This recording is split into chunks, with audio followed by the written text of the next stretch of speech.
Hello, hello, hello, everyone, and welcome to the Courageous Woman Network channel. Thanks for stopping back in to view the wonderful things that I have to say to you today. I'm always looking to provide more great information so that I can keep you on your toes and living your best life. I'm your host, Dr. Tamara White. I am the Divine Disruptor. I am a burnout and resilience strategist, a licensed professional counselor, and author and speaker. And so, welcome in today. Today, I'm going to be talking about 7 time habits that actually get rid of burnout. Right now, we're all dealing with the things in this world, and it is causing a lot of stress, which also leads to anxiety, and then we end up with a burnout and bitterness. And that's not what we want to do, ladies and gentlemen. We don't want to live in that space. So today, just for a few minutes, I'm going to drop some nuggets on for you, and you can put this on pause, get some pencil and paper, or take notes on your phone, whatever it is that you do to stay abreast of the things I'm about to say. I am so excited about you being here, and just hold on for the ride just for a few minutes. So, 7 time habits that actually get rid of burnout. I know it may sound like it's impossible, but burnout is something that you do have to fight for. It's like you're in the ring and you're fighting for your best self to be true. You're tired of being down, you're tired of worrying, you're tired of being up at night, you're tired of wondering what's next for me. Well, what's next for you is to stop the burnout, because there won't be a next if you keep that up. You'll be in the bed, you'll be having covers over your head all the time. You don't want to live your best life. You say no to everything because you just don't want to show up for your life. But I'm here to tell you, honestly, folks, I've been in this industry of helping people for 30 plus years, and I have seen a lot. And I know what burnout can do because I too have been burnt out. So I'm talking from experience, but I know that I fell down and I learned how to get back up. And I'm telling you that you can do. So, time management, especially for people who are in business for themselves, can be very daunting. And then sometimes it can happen when you have family and that you're overrun with responsibilities. But we've got to maintain our energy, ladies and gentlemen. That's part of the burnout, is when we lose energy for life. We lose energy for being ourselves. We lose energy to do anything. And I don't want you to stay there. I really, really don't. And that's why I'm called the divine disruptor, because with God, all things are possible. And I know that you can overcome these challenges, but just got to dig in just a little bit. So just get a little closer in terms of me talking to you today. So protecting yourself during the day is what we have to start with.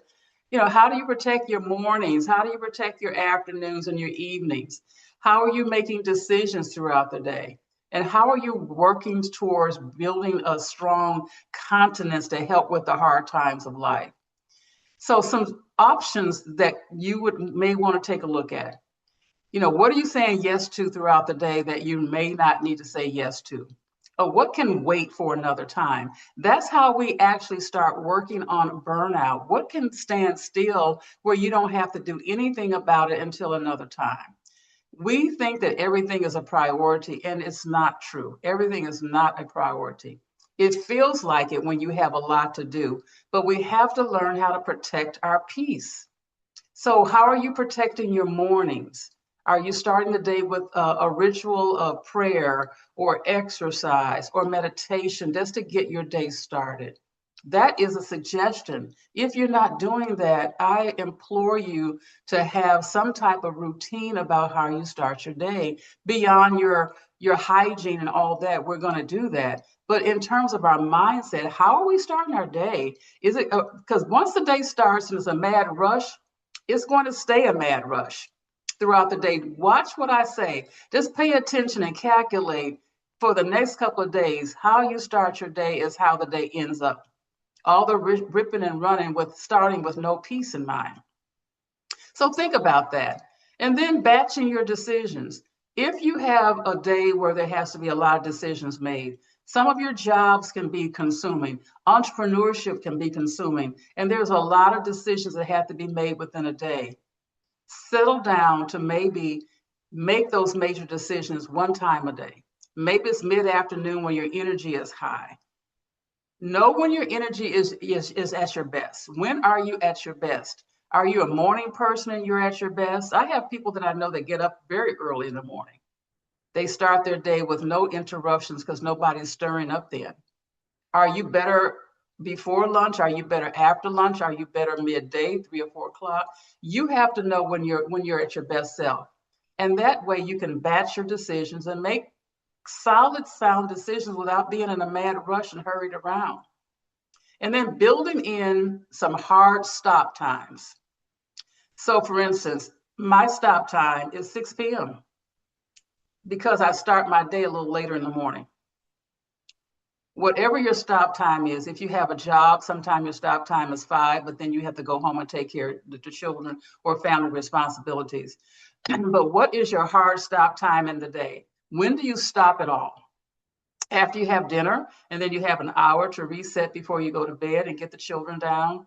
But think about that. When do you have a hard stop?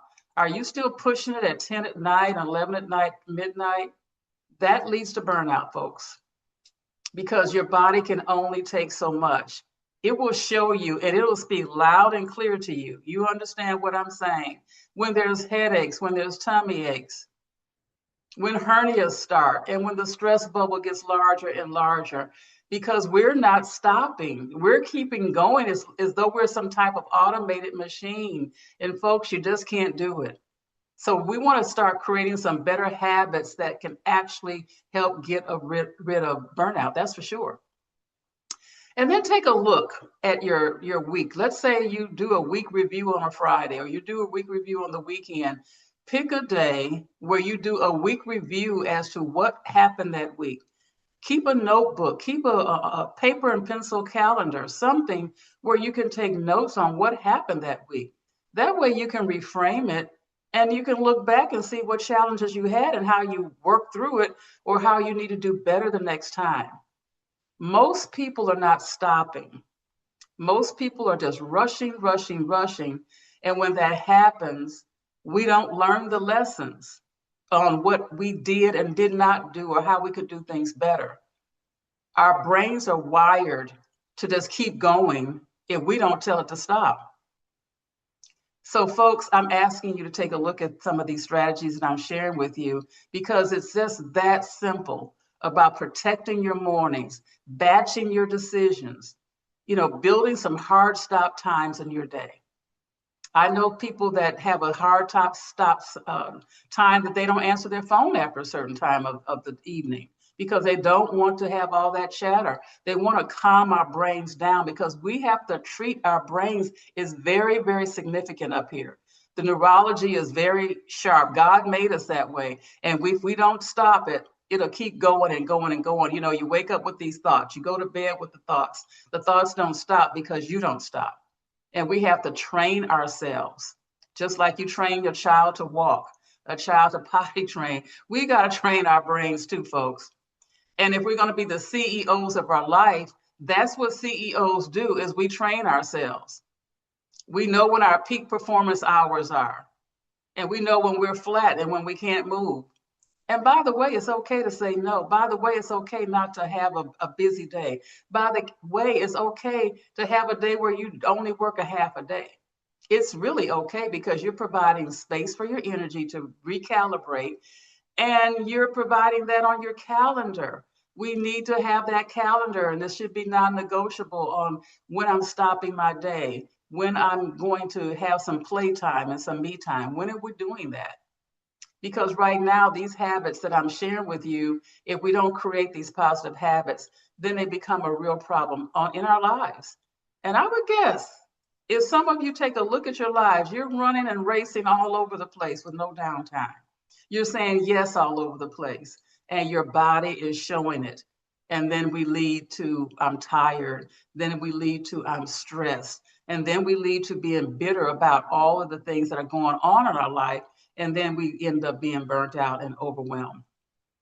So folks, I'm asking you to take a look at some of these things today so that you stop being a firefighter, so that you stop being a racing person around and become an architect of your own life. An architect of your own life. You're an architect of your kitchen. You're an architect of some other things that you're taking care of. You're an architect there. But what about the whole persona? The whole persona of who you are. Stop racing, ladies and gentlemen. Stop racing around and just going in circles and not getting anywhere. Stop trying to be the master of everything and the master of none. That's what ends up happening. So if you want to have sustainable success, I'm asking you to slow down and take a look at some of these habits that are causing you problems that are leading to burnout, and then rewire yourself. Take some time to rewire yourself today, not tomorrow. We need to start today, right? So, listen, it's been my pleasure of sharing these few words with you. I hope that it resonated somewhere, somehow, and that you'll share my video, tell a friend about it, and get on board with the Courageous Woman Network because you're missing a real treat. Follow me on social media, and I'm here to serve. And I'm going to leave you with my statement. Until next time, I want you to lead courageously. I want you to live intentionally, and never forget you were never made for burnout. It's indeed my pleasure to serve you today, and I look forward to seeing you soon. And, drop some comments down there. I'd love to hear from you. Take care.